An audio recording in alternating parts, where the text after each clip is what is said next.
goodness me, what a shot! Sagosen. Sagosen setter det hen! Han setter den! De er i semifinale igjen! Hello everyone and welcome to the Uninformed Handball Hour. It's Chris O'Reilly with you and another summer episode coming your way. Last week on the Morning Club, our extended Morning Club, we looked at the opening days of the Beach Handball World Championship. Well, that came to a conclusion over the weekend and we're wrapping up the action. Incredible action it was as well. The level of beach handball at the very top of the world game. Really beautiful to see its development, and Ebiye Udo-Udoma is back on with us to wrap up the final weekend of action, and also a little bit of a reveal at the end of the chat about his immediate future in the sport. It's a real festival of beach handball over in Zagreb at the moment. They just wrapped up with the World Championship now with the younger age category European Championship, and then the European qualifiers for next year's championship taking place after that. So plenty to watch online if you want to continue your dosage of beach handball. Also, the World Championship for the women's under-20s taking place at the moment. We may take a quick look at that. And as I said, connected to ABA's immediate future, there'll be another bit of indoor handball to look at. But more on that after our chat with Ebiye Udo-Udoma as we wrap up the Beach Handball World Championship. And joining us once again, twice in a week to chat Beach Handball World Championships, Ebiye Udo-Udoma. Good morning to you over in LA, Ebiye. How are you feeling after a marathon of beach handball watching across the world? Honestly, a bit touched, a bit heartwarmed. I didn't realize how much I had missed being around high-level beach handball until I got to really immerse myself in dozens of games over 5 days. Some revelations on the men's side, on the women's side. But just seeing high-level beach handball and seeing a lot of friends that I got to play with or against over the past decade get to compete against one another and getting to see snippets from the overall community, some of the interviews, some of the behind the scenes. Yeah. It was just really heartwarming to be able to immerse myself in as much beach handball as I was able to over the past 5 days. When we spoke the other day, it was after one whole round, so a day and a half of beach handball. And you were talking about how difficult it was to keep an eye on everything at the same time. Maybe it got a little bit easier when there was a bit more focus on the main round, the knockout games. Or did you come up with any system? Have a game on it in two different courts at the same time? I don't know that it got easier per se, because I still try to keep my eye on some of the consolation rounds, particularly the American teams after that first round. So it was the same number of games that I was trying to scour over throughout the competition. Maybe a little bit of an emphasis on the medal games once we got to that elimination. But before the quarterfinals in particular, it was the same broad scope of covering as many games on as many courts as I could. Essentially had 2 screens running simultaneously and try to screen record and make notes on the trends that I saw. But it was a good problem to have over 5 days, being overwhelmed with the amount of beach handball that was being played. Good. And in a bit, we'll go into the medal games itself and the conclusion of the championship. But I know, particularly in a tournament like this, when you have all these national teams coming together, some of them have a lot of routine together. Some of them are literally maybe coming together a few days for the first time in a year to play together. So you'd imagine there's a lot of transformation development happening over the course of the tournament. Is there anything that did stand out for you? Maybe some things that surprised you over the course of the tournament in comparison to the first round? I'll speak on the Americans. Yeah. After getting pretty swept, I believe 0-2 each set for both teams, for the men's side to come back with 3 2-0 wins. And then ultimately finish with a winning record. Give a shout out to Cody Dominic, who ended up finishing number 10 in the game value rating overall. Somebody who actually surpassed the previous American record for game value rating in a world championship, previously held by Ebiye Udo-Udoma. So kudos to him on his playmaking and his facilitating.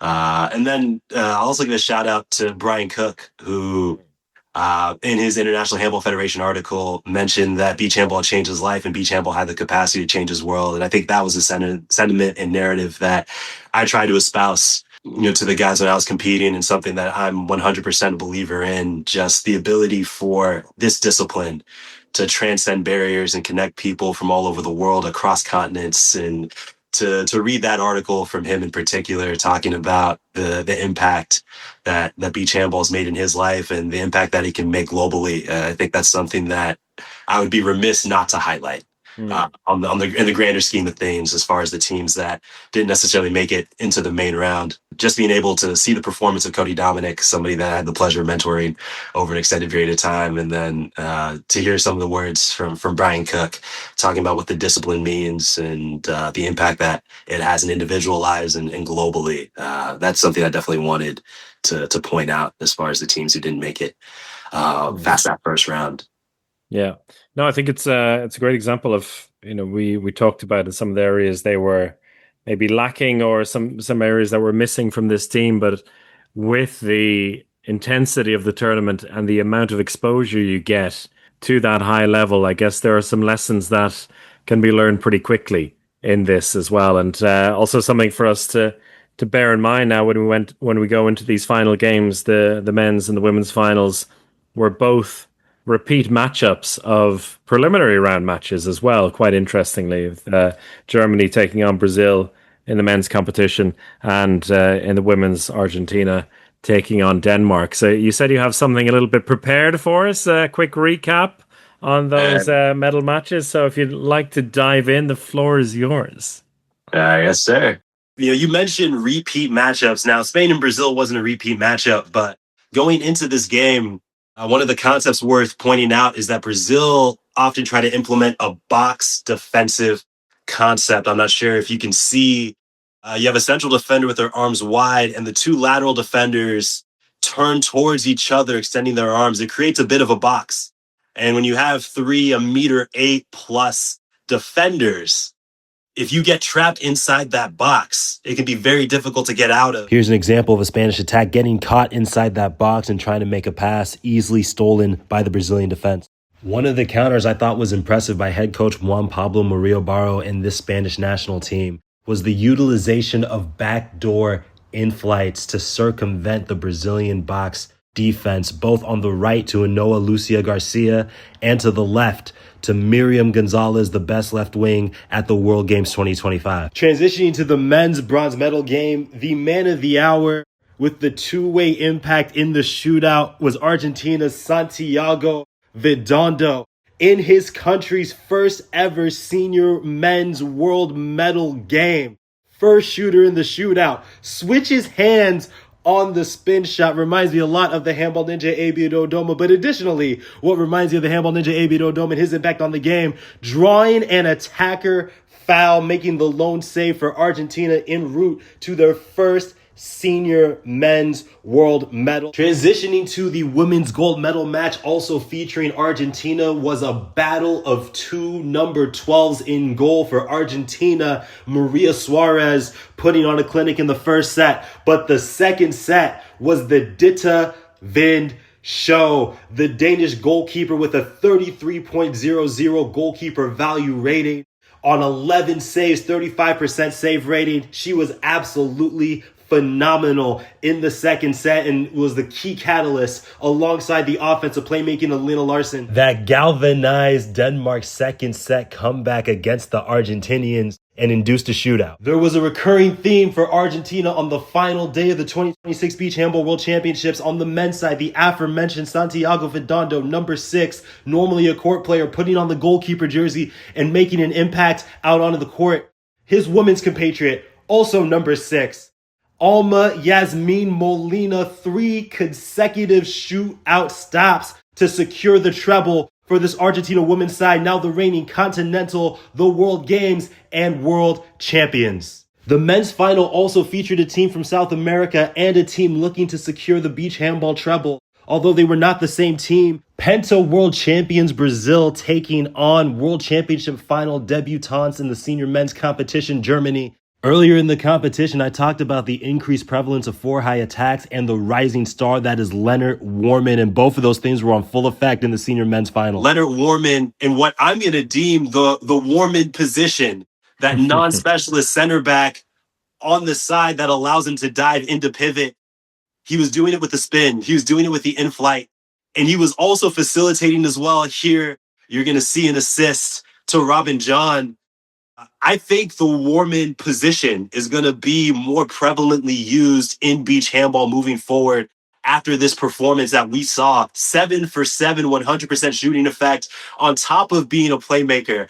And again, he did it with the in-flight. He did it with the spin. He did it penetrating one-on-one. Leonard Warman was aptly receiving MVP chance throughout this game, but my personal pick for the most valuable player in this gold medal match, none other than my German little bro, Moritz Ebert, 40.50 goalkeeper value rating. He was swatting shots away left, right, and center, including 2 6-meter penalty saves.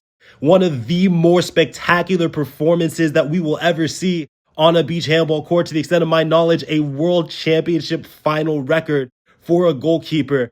Absolutely incredible what he was able to do against this Brazilian attack en route to Germany winning the aforementioned treble that Argentina won on the women's side, being reigning continental champions, being the World Games winners, and now first time World Championship winners. Congrats to number 26 securing the 2026 World Championship for the German men. Love it. Great overview. A lot to dive into there further and unpack a little bit. Maybe we start where you finished with the German win over Brazil and that 2-0. I mean, Leonard Warman, as you mentioned, was a big part in our previous discussion. Top scorer for the Germany in the men's final, 13 points for him. And, you know, I really enjoy that little 1-2 that he has together with Seltzer.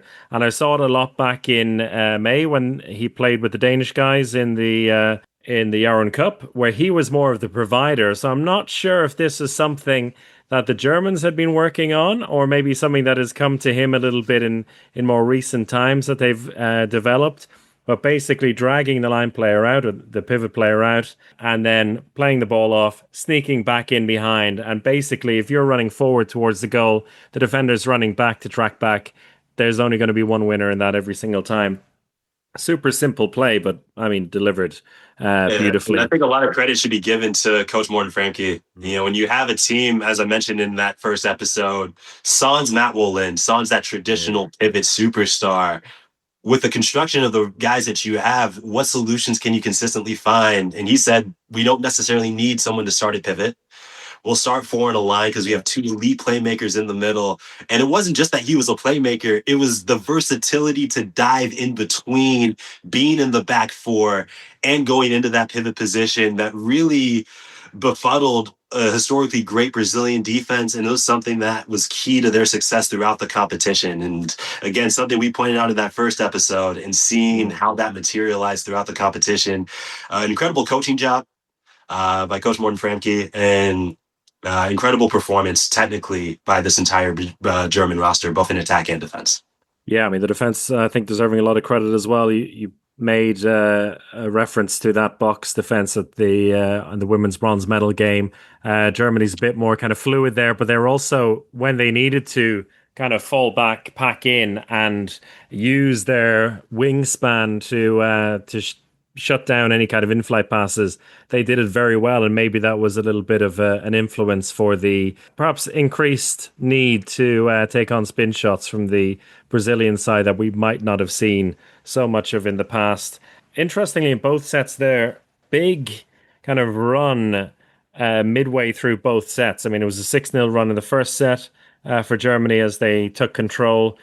Brazil had their chance, though, in that second set to take control themselves. I think it was 10-8 up.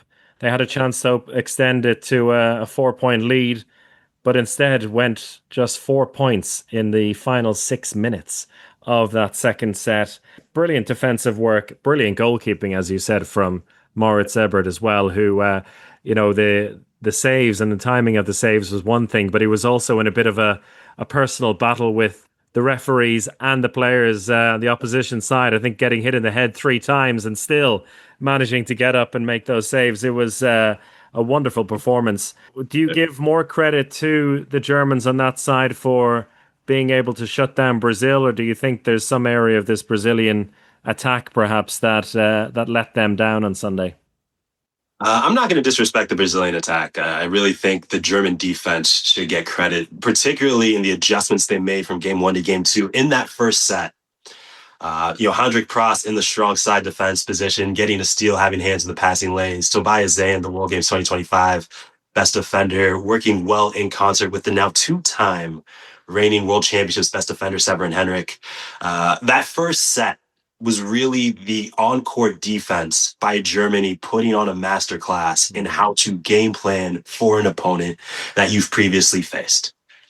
The second set was much more the Moritz Ebert show. I felt as if Brazil did a much better job in generating looks in the second set versus the first. I mean, I haven't seen Bruno Oliveira, the MVP of the competition, be benched as early into a game as he was in this final, which was testament to the comprehensive defensive game planning of this German defense. Aldrin Andrada did a great job providing a more dynamic element at center back, creating more looks. Pedro Maya at pivot did a good job finishing in that first set. When you get to the second set, the amount of uncontested saves that Moritz Ebert made, on top of... It didn't belong in a beach handball court, right? Yeah. Incredible. And again, referencing being hit 3 times in the face, I know there was the rule change that was made to make that an automatic suspension, and I don't know what this referee crew was necessarily thinking as far as maybe he was moving on each of the 3. I thought they were pretty clear shots to the head, but the formidability and the resilience of any goalkeeper to make not just 1 headshot, not just 2 headshots, 3 headshots, and still deliver double-digit saves en route to, I think, what is the greatest goalkeeping performance we've seen in a men's final, at least in recent memory. I don't want to disrespect the Brazilian offense. I really think this German defense played above and beyond, and part of that was the game planning adjustments from the first set. But I really think this German defense deserves a round of applause on top of the aforementioned Leonard Warman and the German offense as well. Yeah, brilliant stuff all around from them, and deserved champions, reigning champions now in 3 different major competitions, the World Championship, World Games, and European Championship, just like Argentina on the women's side after winning the women's final 2-1. Proper game of 2 halves.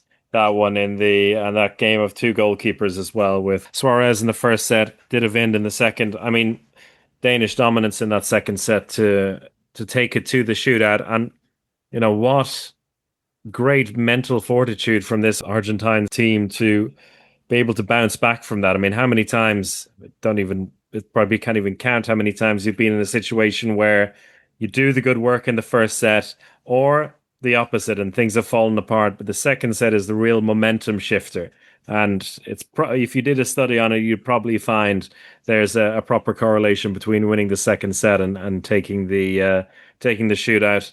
But not here. And I mean, you mentioned the blocking. That was a masterclass in not just how to use your blockers, but also how to avoid the blockers on the other side. I think Argentina came very well prepared there in their own attack. Yeah, I think just when you look at the evolution of beach handball and the increased prevalence of court defenders stepping in to be the goalkeeper in a shootout, I think on both sides of the ball, Argentina was more prepared than Denmark. For the attacking masterclass that was delivered in that second set, I looked at a trio of shooters for Denmark who almost looked surprised by the presence of Alma Yasmin, who, again, delivered 3 consecutive shootout stops. I think when it came down to that particular meta, when you're 1-against-1 against a non-traditional goalkeeper, and it's not just, I'm going to catch this ball from the goalkeeper, take my 3 rhythm steps, and try to beat a goalkeeper, it's now being able to read and react to space. And I mentioned it being a chess match and Alma Azmin in goal. Being able to get to the goalkeeper area line and kind of stunt at the Danish attackers. Do I blitz? Do I stay at the line? Can I kill momentum?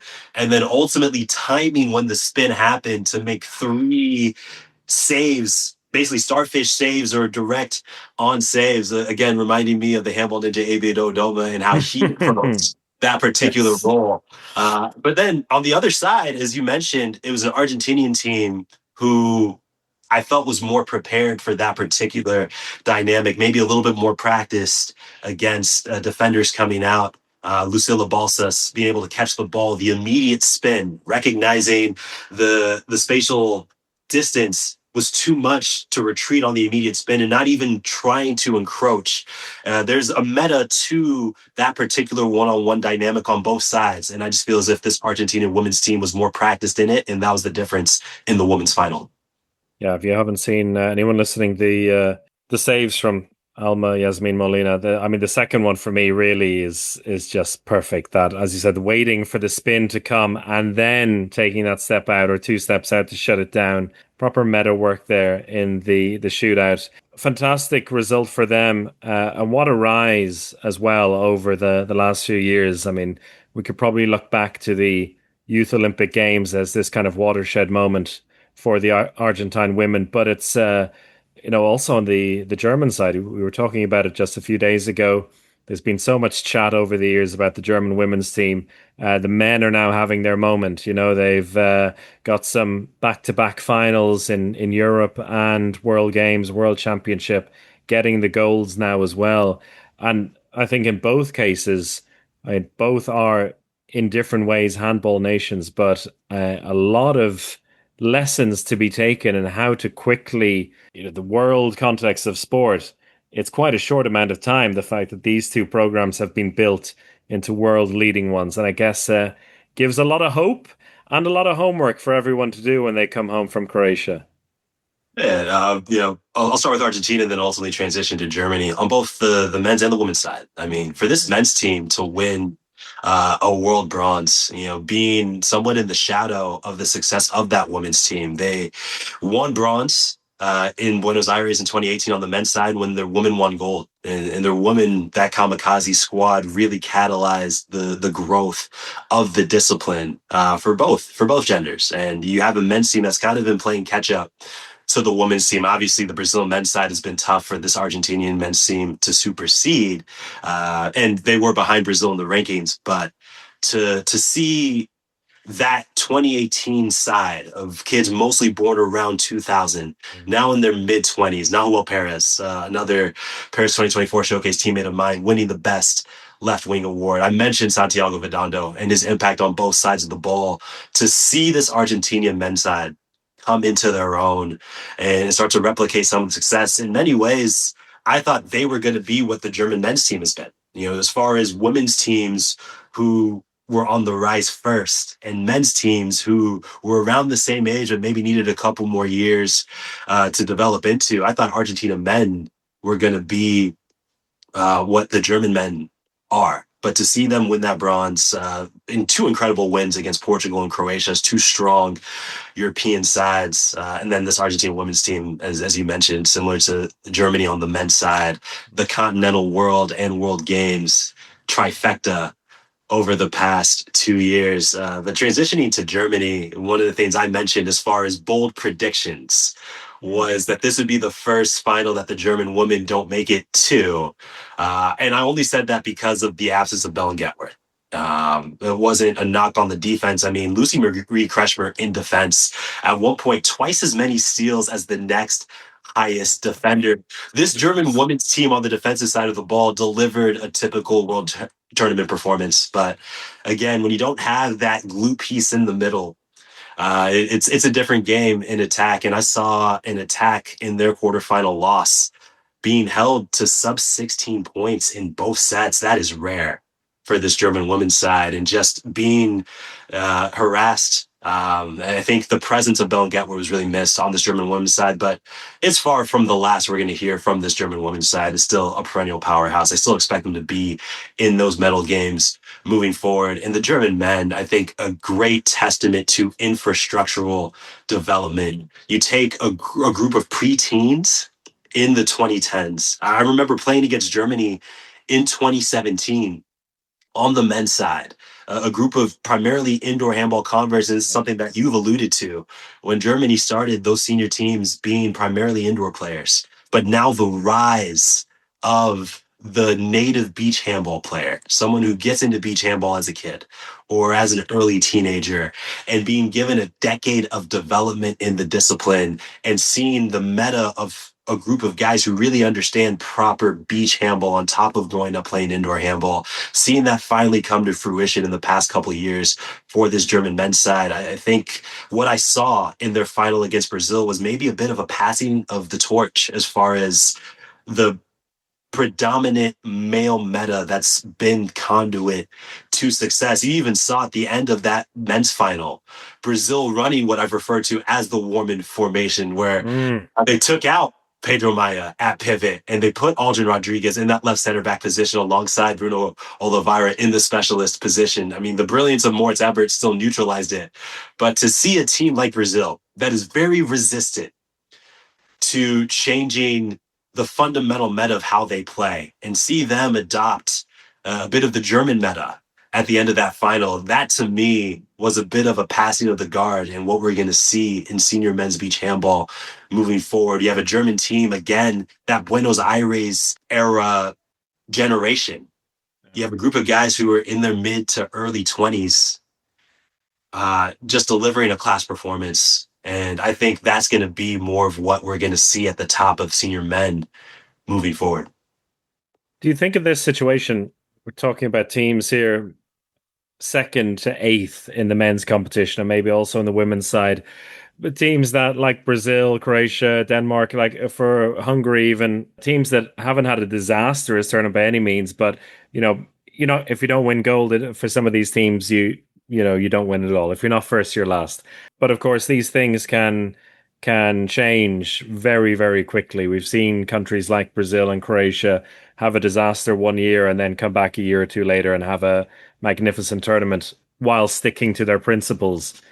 Do you think there will be any countries or any of these big teams that do take this to heart and say, okay, we need to change our approach or we need to change our player pool a little bit and look at where the sport is going? I think it'll be a country by country solution. I know you mentioned Brazil, Denmark, Hungary.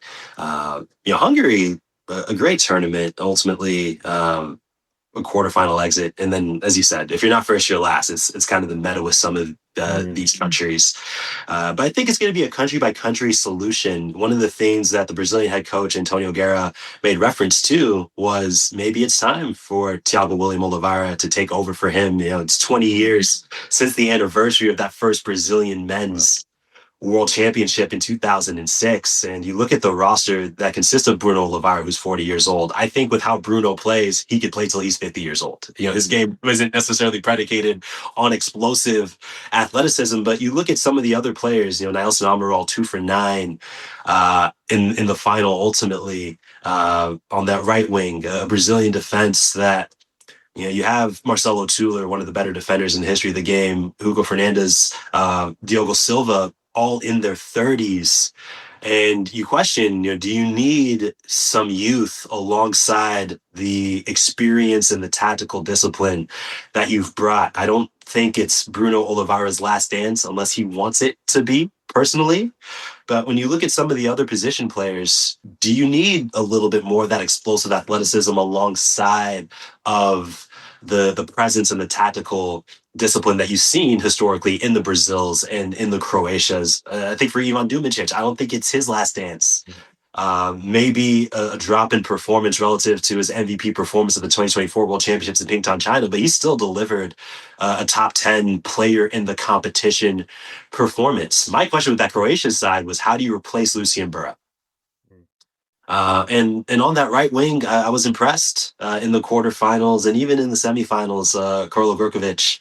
But ultimately, him being the person who was saved in that shootout against Argentina and in that bronze medal game, Ivan Juric, not necessarily having the caliber of impact that we've historically seen from him. And when some of those superstars get older, how much do you want to hold on to them? And how much do you trust that they can transmit their collective experience to a new generation of player? What I'm seeing in this German side is a side that isn't relying on the experience of guys who were at the top of the game in the 2010s and maybe early 2020s. And that's why I think this German men's side is going to be difficult to compete with. But by no means were they 2-0ing every opponent that they faced.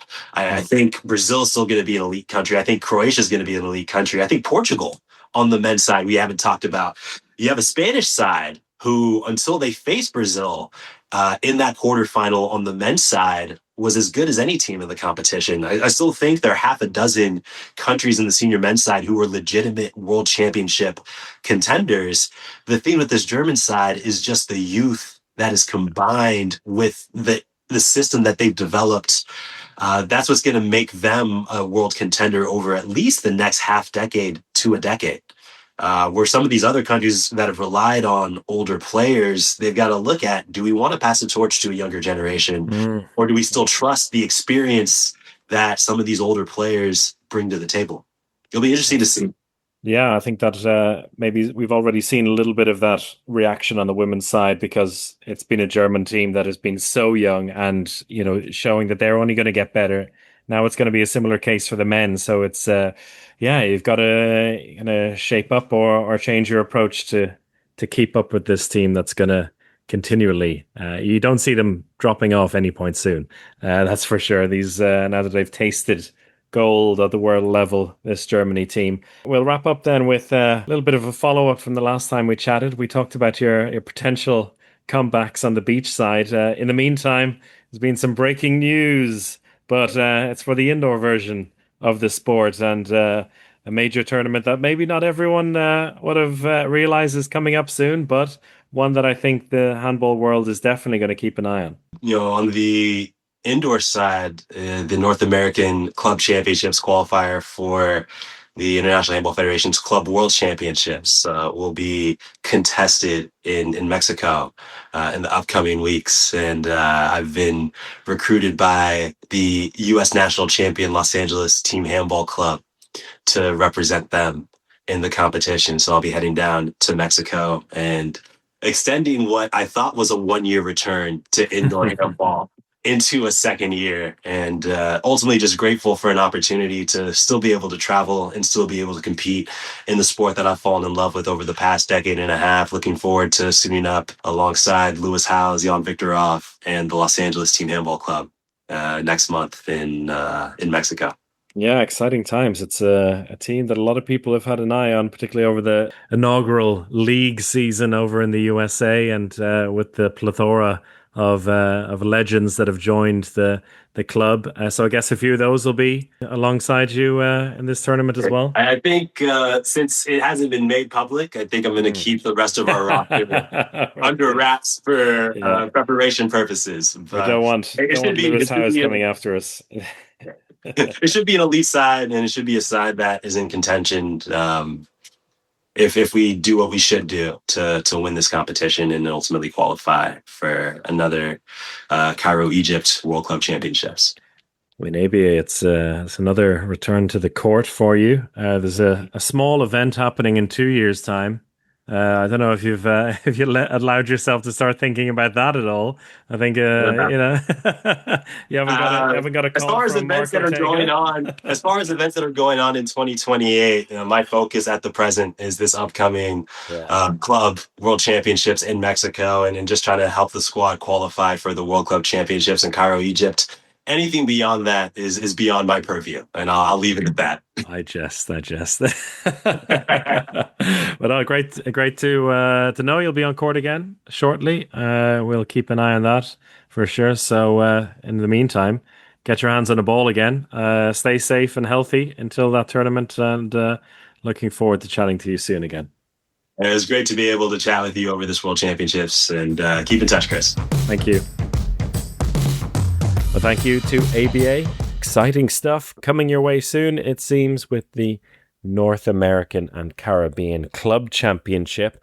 Gonna be honest, I've been looking around, can't find diddly squat about it, but it is taking place at some point, so keep your eyes peeled for that one.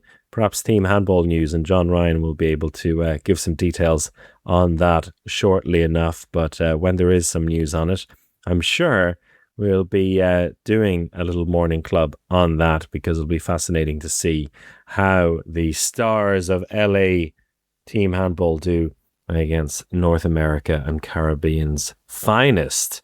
Also with the added caveat of having to have 1/3 of the squad being American based. So we'll keep an eye out for that one, and we'll be back shortly with a morning club. And you can enjoy those morning club episodes on patreon.com/handball hour. Until the next time, everyone, take care and goodbye.